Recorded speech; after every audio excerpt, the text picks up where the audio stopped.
What's up guys, Psydog here, bringing you some RPK gameplay, and we're playing Domination on firing range, my usual it seems, but the gameplay in this is pretty fast paced. I wanted to upload this because I wanted to show you that even with an LMG it's possible to keep up, I guess you could say, even though I consider them more stationary weapons than anything, which you'll see me sitting back quite a few times, but then I realized my team needs me because these guys were rushing hard, and you know there was nothing they could really do to help. I think one guy though was sitting back kill horn, so I just decided that they needed my help and to really capture B.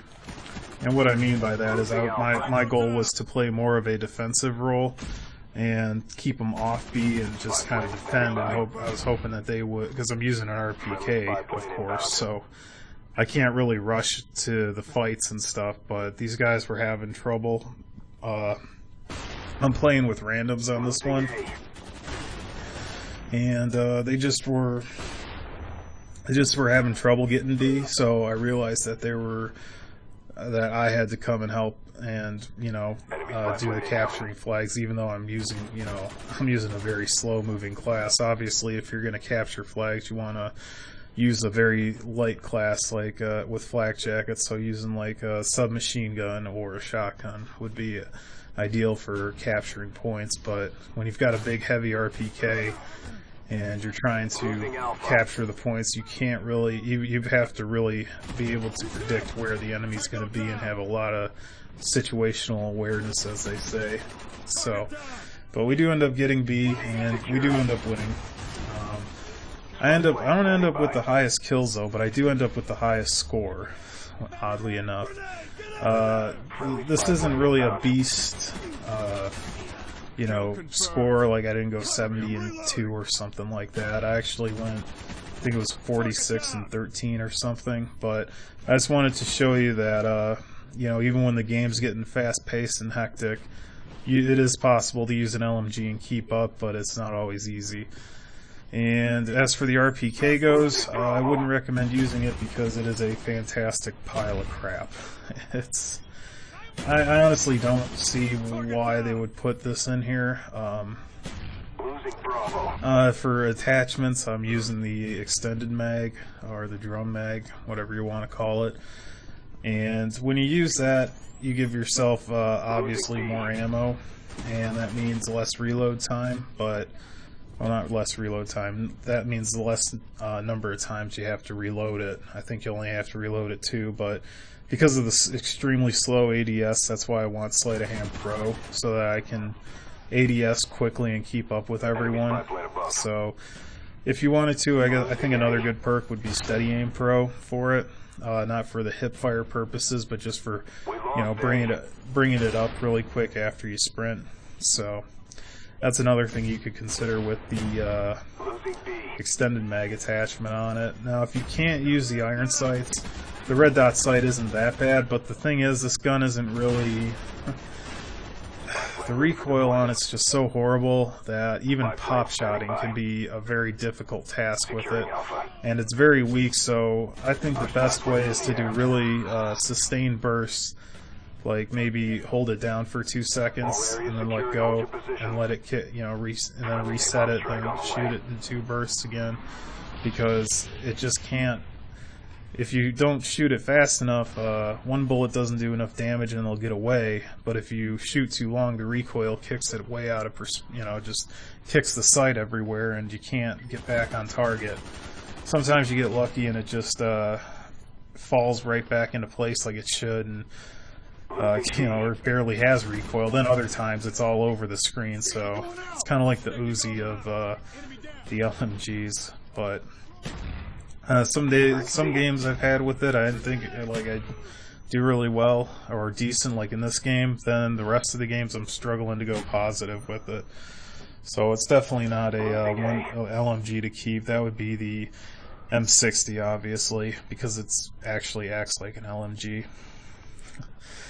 But anyway, the perks I'm using are the same that I used in my M60 video, which is Flak Jacket Pro, Sleight of Hand Pro, and Tac Mask Pro, because even though you're going to be moving around quite a bit, you're also going to be stationary more than you move when you're using LMG. So having something that can protect you from all the grenades and stuns and stuff, it's really helpful. But that's really all I got for the RPK. Basically, my overall summary of it is don't use it, and if you do, use the class setup like I'm using in the video for, I think, the best results. If you wanted to make it a rushing class, you could use lightweight, steady aim, and marathon, and you could try that out. But the thing is, because of if you wanted to rush with it, you probably want to hit fire more and get close to people and spend as little time possible being immobile with it, because you won't be able to move away quick enough without even with lightweight, because of how much they've hindered the run walk speed and everything. So I do eventually get my I think I was running Spy Plane, Blackbird, and Dogs, which is one of my standard kill streak setups for when I'm playing with random people or by myself. That's what I like to use. So I do eventually get it, but this game was just so hectic that it was really the gunplay and the capture and the flag capturing I wanted to show off more than just the more than like a B score or anything. So I guess I'll one of the things that I talk about is Resistance 3. I've been watching multiplayer gameplays of it, and I've been watching campaign gameplays of it, and I think that game's going to be pretty sweet. It looks sweet. I think it's going to be fun. I know it seems like everybody I talk to, every time they say, are you going to get Battlefield 3 or Modern Warfare 3, I tell them I'm going to get Resistance 3 before anything. They start, oh, I didn't like Resistance. And, well, hey, each their own, I guess. But I actually never played the online multiplayer for either Fall of Man or Resistance 2. And to be honest with you, I've never even played Resistance 2. I just, I bought a PlayStation off somebody, and he had Fall of Man with the PS3 I bought from him. So I started playing it, and I thought the campaign was cool. I like the story idea. I love games that are post-apocalyptic and movies that I'm really big into the whole post-apocalyptic, human race falling and destroyed, all that stuff. So, and it looks like Resistance 3. A lot of people that I've noticed are complaining that it's not this hectic. It's going to be 8 versus 8 as opposed to it was something like 60 players online before, or something like 30 versus 30 or something ridiculous like that. And they've said over and over again that the reason that they are making the multiplayer more scaled down is because the Chimeran invasion, the Chimerans being the alien force that's kicking humanity's butt, is pretty much overrunning most of the things, and the large U.S. armies and the armies of the world are pretty much gone. So it's not about trying to make it more Call of Duty. They're just following the story that they wrote for it, which I think is perfectly fine. And I don't mind that it's still 8 versus 8. That's still pretty decent. So I'm looking forward to it. Looks like some cool guns and stuff are inside it. Yeah, you can use... What do they have? They have this one gun that I saw in a multiplayer demo where it shoots these blobs, and then after a couple hits of this blob gun, the enemy mutates and stuff, and as they die, and there's a little mutation animation thing, which I think is cool.